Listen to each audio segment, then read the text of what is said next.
পবিত্র ঈদ উল ফিতর উপলক্ষে তিলোত্তমায় কড়া ট্রাফিক বিধিনিষেধ। রেড রোড সহ শহরের ৮২টি রাস্তায় যান চলাচল নিয়ন্ত্রণ করছে কলকাতা পুলিশ। যানজট এড়াতে বিকল্প রুট ও পণ্যবাহী গাড়ির ওপর জারি হয়েছে একগুচ্ছ কড়াকড়ি। পবিত্র ঈদ উল ফিতর উপলক্ষে তিলোত্তমায় উৎসবের মেজাজ। ঈদের নামাজ ও উৎসবকে কেন্দ্র করে সাধারণ মানুষের নিরাপত্তা এবং যানজট মুক্ত যাতায়াত নিশ্চিত করতে একগুচ্ছ ট্রাফিক বিধিনিষেধ জারি করেছে কলকাতা পুলিশ। শুক্রবার রাত থেকে শহরের বিভিন্ন গুরুত্বপূর্ণ রাস্তায় যান চলাচল নিয়ন্ত্রিত হবে।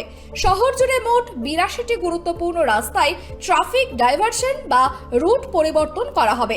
বিকল্প পথ ঘুরিয়ে দেওয়া হবে হসপিটাল রোড বা মেয়ো রোড দিয়ে যাতায়াতকারী গাড়ির। কোন কোন রাস্তা বন্ধ? ২০ মার্চ রাত ১০টা থেকে শনিবার দুপুর ১২টা পর্যন্ত সম্পূর্ণ বন্ধ রেড রোড। ভোর ৪টে থেকে দুপুর ১২ পণ্যবাহী যানবাহন চলাচলের নিষেধাজ্ঞা জারি। উত্তর ও মধ্য কলকাতার মানিকতলার মেইন রোডে বিশেষ নজরদারি থাকবে। নারকেলডাঙ্গা, এপিসি রায় রোড এবং বিধান সরণি এলাকায় নজরদারি।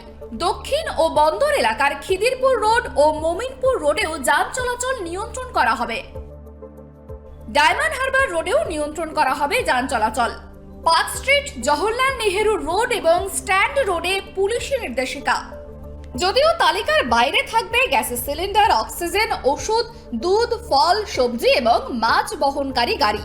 লালবাজার সূত্রে জানানো হয়েছে, নামাজ চলাকালীন যাতে কোনো অপ্রীতিকর ঘটনা না ঘটে এবং সাধারণ পথচারীদের অসুবিধা যাতে না হয় তার জন্য অতিরিক্ত পুলিশ মোতায়েন করা হচ্ছে। চাঁদ দেখার সময়ের ওপর ভিত্তি করে ট্রাফিক নিয়ন্ত্রণের সময়সূচিতে সামান্য পরিবর্তন হতে পারে।